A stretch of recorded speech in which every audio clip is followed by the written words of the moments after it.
Alright mga amigos, na isa katuparan nga po ni Jesse Bam Rodriguez ang maging 3 Division World Champion ngayong araw. Ito ay matapos niya talunin via knockout ang defending WBA Bantamweight Champion na si Antonio Kingdom Vargas. Pero hindi po naging madali para kay Bam na talunin ang defending champion at former Olympian sa katunayan sa unofficial scorecard ni Chris Mannix. Matapos ang 4 na rounds, nakalalamang pa si Vargas 39-37. Senyales na hindi basta-bastang na-dominate ni Bam itong si Vargas.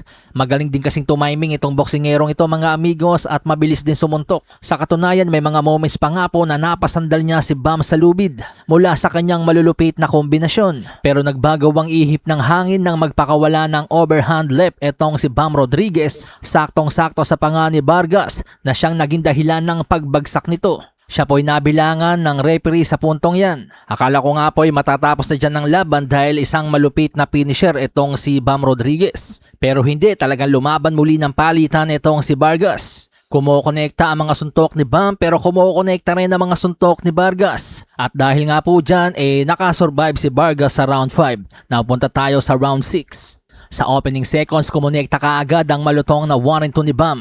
Napayakap si Vargas dito. Halos ayaw bumitaw. Sa mga sumunod na eksena, ginagamitan na ni Bam ng iba't ibang anggulo itong si Vargas. At kitang-kitang hirap na hirap nga po si Vargas kung paano ito dedepensahan. At maya-maya pa nga po'y kumonekta na ang 4-punch combination ni Bam Rodriguez na siyang naging dahilan ng muling pagbagsak ni Vargas sa laban. Pero this time, hindi niya na nagawang magpatuloy pa.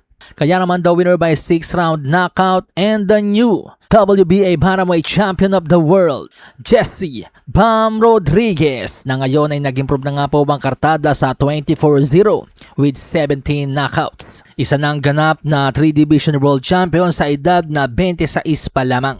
Ngayong napatunayan ni Bam Rodriguez na kaya niya ang Bantamweight Division. Ang tanong, handa na kaya siya kay The Monster na Naoya Inoue sa Super Bantamweight Division? Malasahin ang baraha, patunayan